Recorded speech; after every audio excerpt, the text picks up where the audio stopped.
Hi friends, welcome to my channel.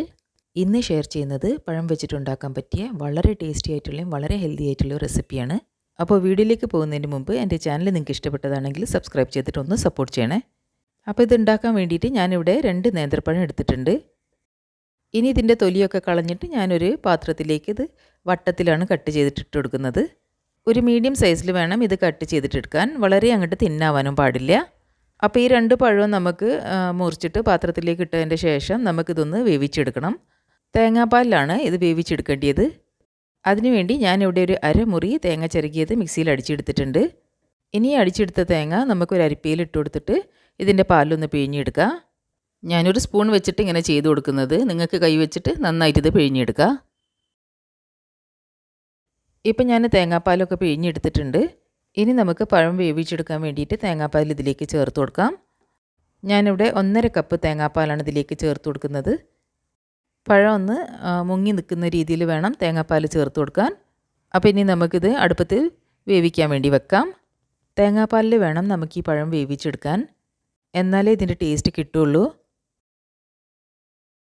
അടുത്തത് നമുക്ക് ശർക്കരപ്പാനി റെഡിയാക്കി എടുക്കണം. അതിനുവേണ്ടി ഞാനിവിടെ ഒരു പാത്രത്തിൽ 3 കഷ്ണം ശർക്കര എടുത്തിട്ടുണ്ട്. ഇതിലേക്ക് ഇനി 1 കപ്പ് വെള്ളം ചേർത്തിട്ട് നമുക്കിതൊന്ന് തിളപ്പിച്ചെടുക്കണം. ശർക്കരപ്പാനിയൊക്കെ ശരിക്കും നന്നായിട്ട് ബോയിലായി, ശർക്കരയൊക്കെ ശരിക്കും മെൽറ്റായി കിട്ടിയിട്ടുണ്ട്. അപ്പം ഇനി നമുക്ക് ഫ്ലെയിം ഓഫ് ചെയ്യാം. എന്നിട്ട് നമുക്കിതൊന്ന് തണയാൻ വേണ്ടി വെക്കാം. ഇപ്പം തേങ്ങാപ്പാൽ ശരിക്കും തിളയ്ക്കാൻ തുടങ്ങിയിട്ടുണ്ട്. പഴം ഒരു പകുതിയോളം വെന്ത് കിട്ടിയിട്ടുണ്ട്.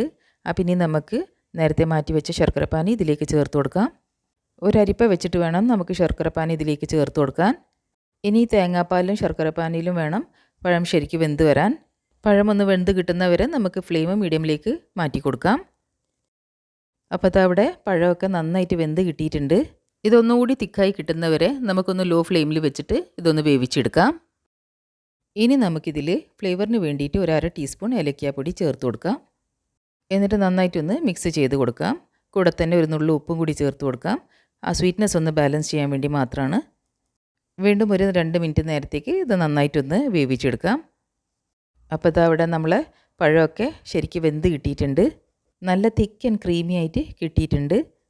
ഇനി നമുക്ക് കുറച്ച് അണ്ടിപ്പരിപ്പും മുന്തിരിയും ഫ്രൈ ചെയ്തിട്ട് ഇതിലേക്ക് ചേർത്ത് കൊടുക്കാം. അതിനുവേണ്ടി ഞാനിവിടെ ഒരു പാൻ ചൂടാക്കി എടുത്തിട്ടുണ്ട്.